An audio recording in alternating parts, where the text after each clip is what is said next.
One of my viewers told me that it's hard to keep up with Akkusativ und Dativ in German, so I thought I would make a video on that and keep it as simple as possible because I know that many people actually confuse these two. German has a pretty logical sentence structure, so we will follow that. And now you need to know that there are two things which define which case should be used, and these are verbs and prepositions. Sometimes you have a verb plus preposition, but that doesn't matter because it is still the preposition that defines which case follows after the verb. You also need to know that German has a fixed word order. That means that every word has its assigned position in a sentence. And we will work only with the direct word order today. Now consider a sentence, Ich besuche meine Schwester.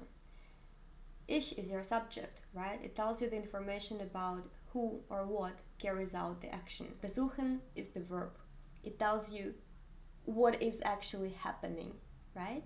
And it always takes the second position, whereas the subject takes the first position, right? After the verb, you have a direct object, Schwester. If you think about it, almost all verbs that we use in our everyday speech take an object. Now, can I ask you something?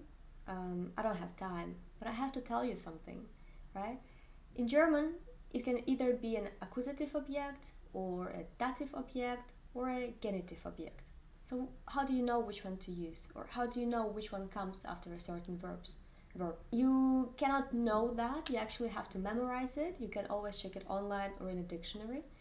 But there is also a logical way to follow that. And I'm gonna tell you how. One of the verbs you learn early in almost any language is the verb to have. In German, that is haben. Now, you probably never realized it, but haben always takes an accusative object after it. Ich habe einen Mann. Ich habe eine Schwester. Ich habe ein Kind. Another verb you learn early on is geben, which is to give, right? Now, geben always takes dative after it. I can give you an example like, Ich gebe dir ein Buch. And then you should be like, wait a second, but I see more than two objects here. Dir und ein Buch. And you will be absolutely right. But please stop thinking in categories like, oh my god, accusative, dative, what do I do now? Because the only thing you need to understand is that you have something and you want to give it to somebody. Now, you replace that and you give somebody something. And this is the logic that you follow all the time, because dative is the boss and it always comes first, okay?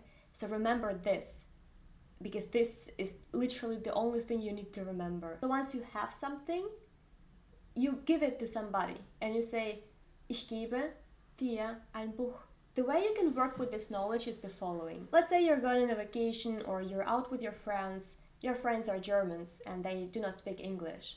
And so you don't speak German well either, but you want to buy a ticket, right?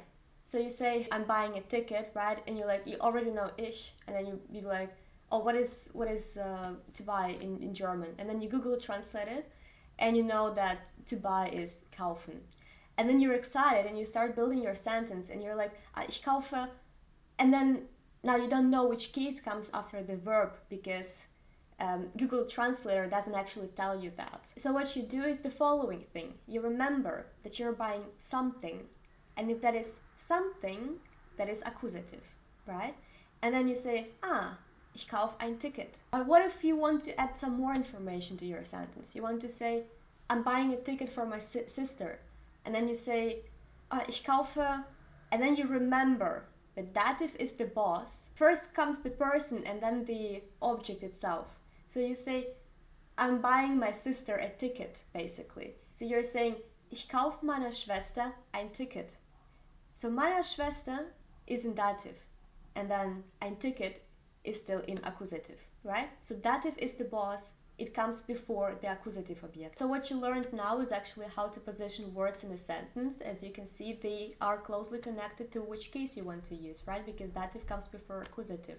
But I recommend you to actually forget about that, like dative, accusative, because what you should just realize is that first comes the person who you're sharing something with, who you're giving something with to, and then comes the object itself, right? Just remember that, it will be a lot easier for you. But if you still feel like you need more practice, feel free to comment down below and I will send you a link to a worksheet where you have to translate like around 50 sentences from English into German, and I hope that helps you.